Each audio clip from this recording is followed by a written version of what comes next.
My name is Taryn Lorenz, and I'm going to be discussing the use of acupuncture therapy for the management of postoperative pain. The article I'm using for my discussion is from the Washington Post. It was published in December 2017, and it is titled, "Opioid Abuse in the U.S.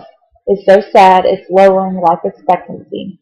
Why hasn't the epidemic hit other countries?"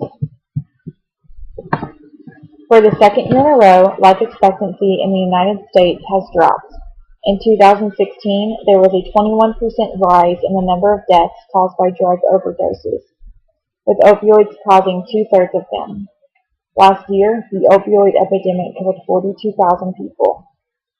If you look at other developed countries in the world, they're not seeing this kind of thing. Life expectancy is going up.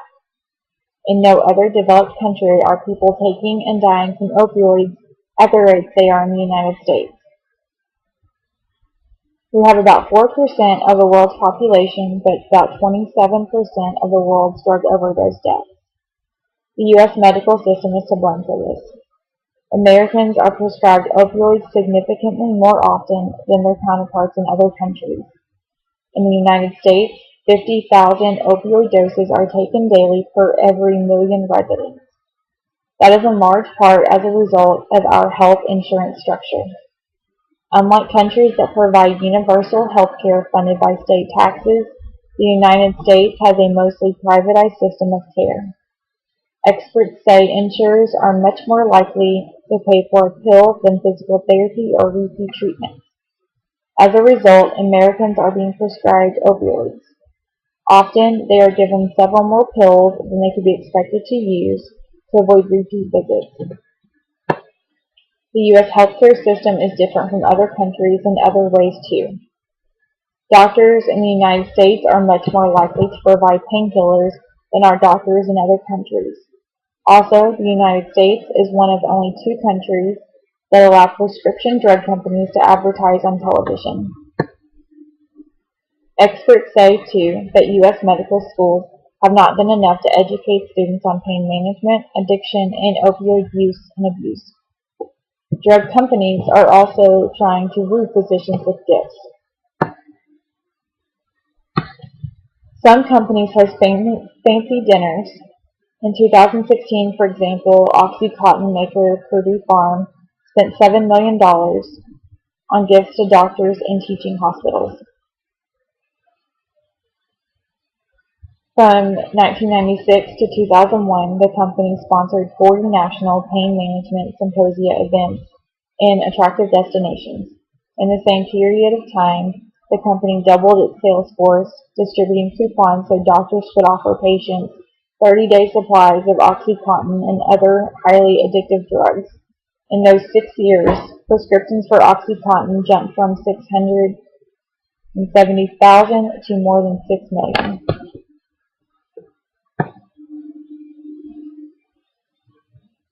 As a nurse, the overprescribing of opioids directly affects my practice.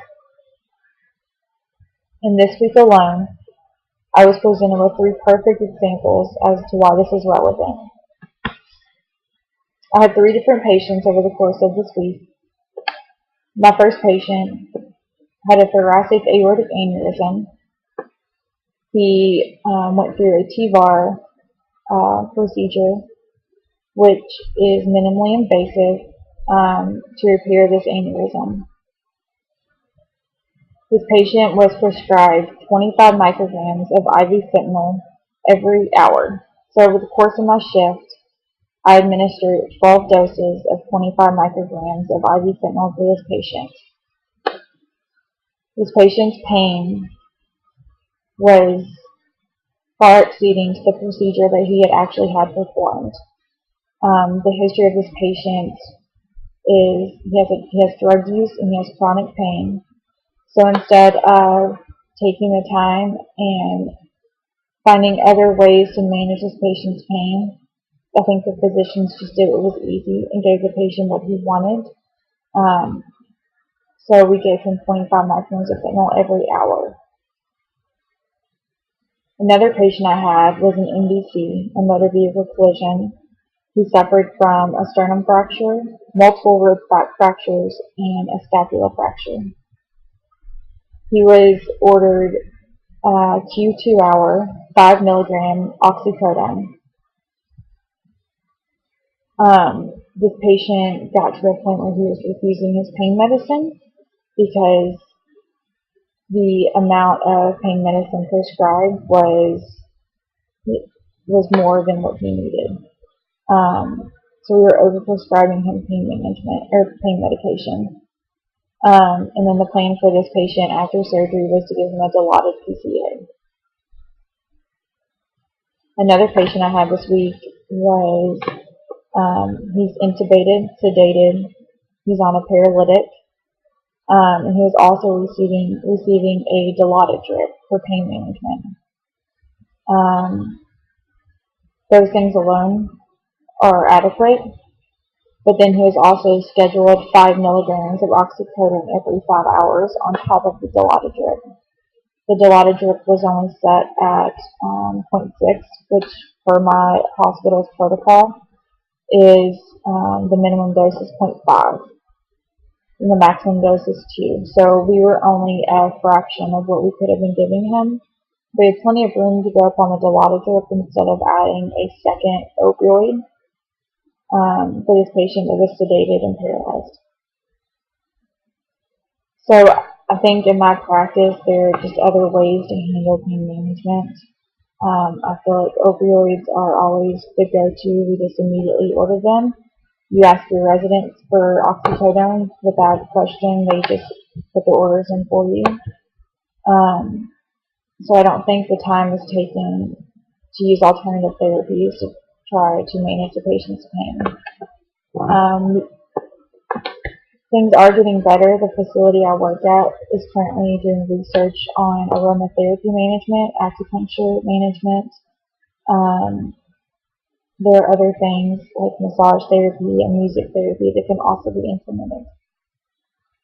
So you can see as a nurse why this opioid epidemic directly affects my practice. And I thought the news article I found was really interesting. I didn't realize that physicians, that companies put that much money into promoting their drugs, and that it was just interesting to see the jump, for example, from the Oxycontin being prescribed from 670,000 to 6 million. So a little more about acupuncture. So postoperative pain results from surgical trauma, and it is a significant challenge for healthcare providers.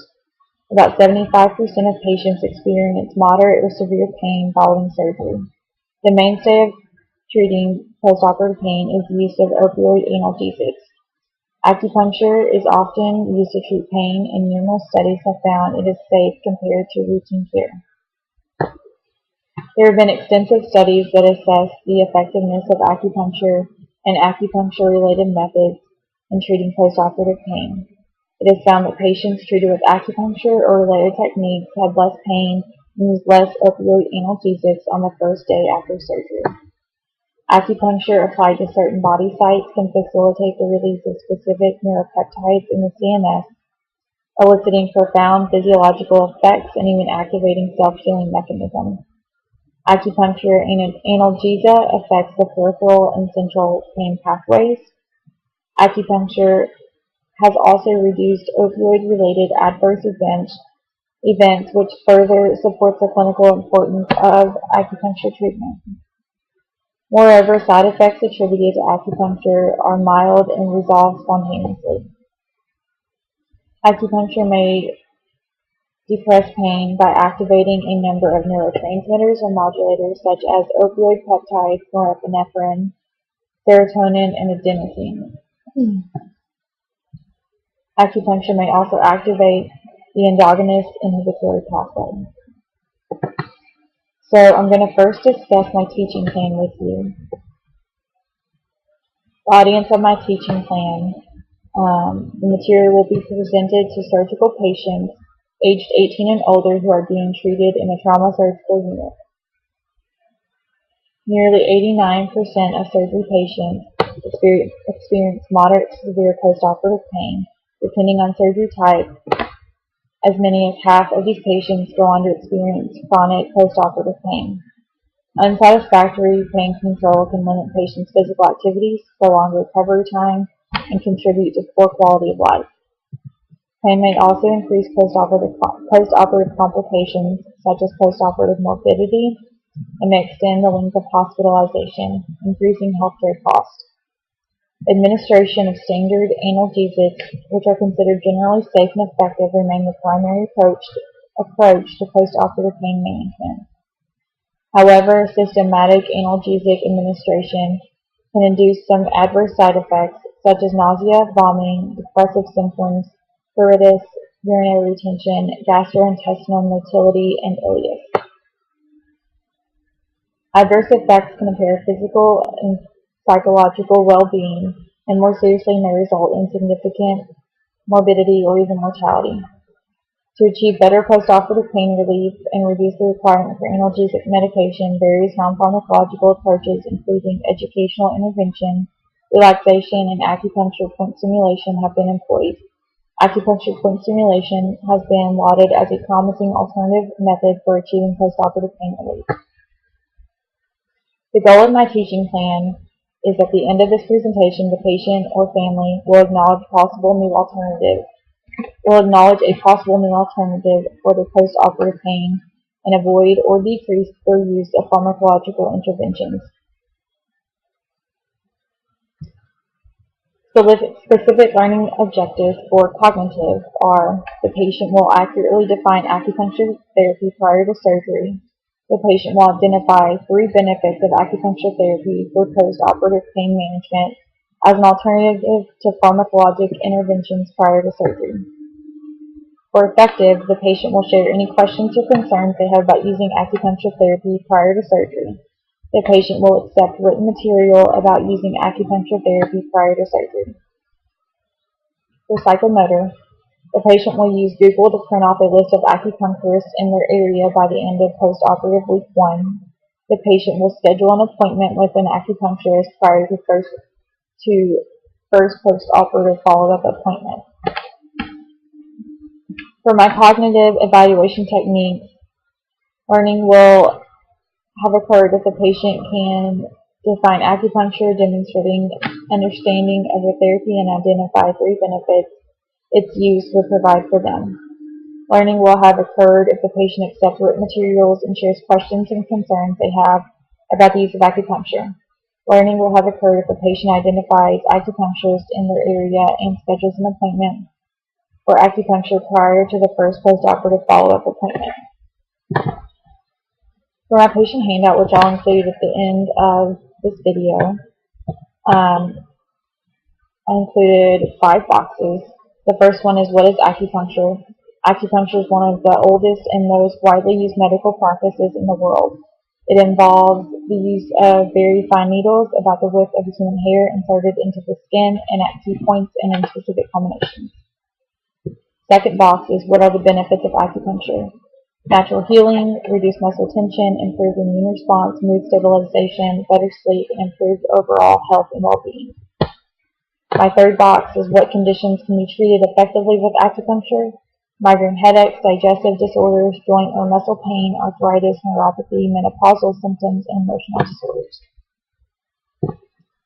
And for my fourth box, is acupuncture safe for me? There are no physical limitations. Patients taking certain medications, such as blood thinners, should notify your acupuncturist prior to treatment. Okay guys, I've included my teaching plan and my handout in a link if you want to follow along. Also, if you stay tuned, you'll see my acupuncture handout up on the screen.